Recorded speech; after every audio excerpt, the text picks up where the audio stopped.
না, দীর্ঘশ্বাস ফেলছি না। নভেম্বরের বাতাসে সদ্য জন্মানো কুয়াশার আবরণে তাকিয়ে ফেলে আসা ক্ষীণ অতীত দেখছি। শীতের মতো সবে তো জীবন শুরু, অথচ হেরে যেতে বসেছে বুকের ভেতর গ্রীষ্মের দাপটে তেজস্বী উত্তাপ। যে উত্তাপ একদিন বাষ্প করে দিত আমার চোখের জল। কি অদ্ভুত!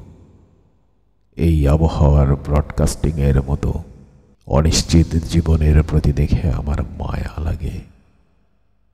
মায়া লাগে হাত হারানো সৈনিকের অক্ষত বন্দুকের নলের প্রতি তাকিয়ে।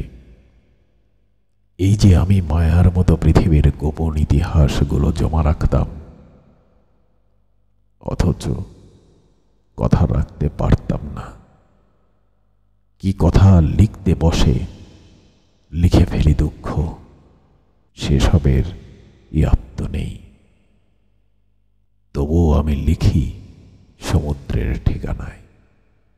পৃথিবীর কেউ না জানুক, একটা গভীর সমুদ্র তো জানে আমার চোখে ঠিক এখন কতটুকু বরফ গলেছে। হেরে গেছি কথাটা বলে ফেললে নিশ্চয়ই বুকের ভেতরে জেদ জমবে, তাই না? অভাগা সৈনিকের জীবন আমার। পরিবার বসে থাকে প্রতীক্ষায়। আমার ঠুনকো কঙ্কালে ঠোকর দিতে এসে শকুনের দল মেরুদণ্ড খুঁজে পায় না। এই আফসোস কোথায় জমিয়ে রাখা যায়? চান্দের শিক্ষে দিয়ে কেনা ফুলেদের বুকে রাখবো, কথা দিচ্ছি। রেশম কার্ডের মতো স্মৃতি হয়ে থাকুক এই সব ছেলেদের পিতার নাম। দুনিয়ার তাতে নিশ্চয়ই কোনো ক্ষতি হবার সম্ভাবনা নেই।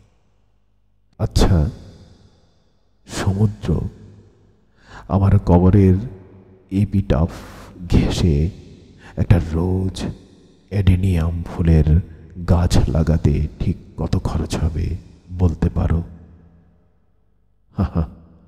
নভেম্বরে যদিও ফুল ফোটার সম্ভাবনা নেই, হিমালয় যে বাতাস আফিম মেশায়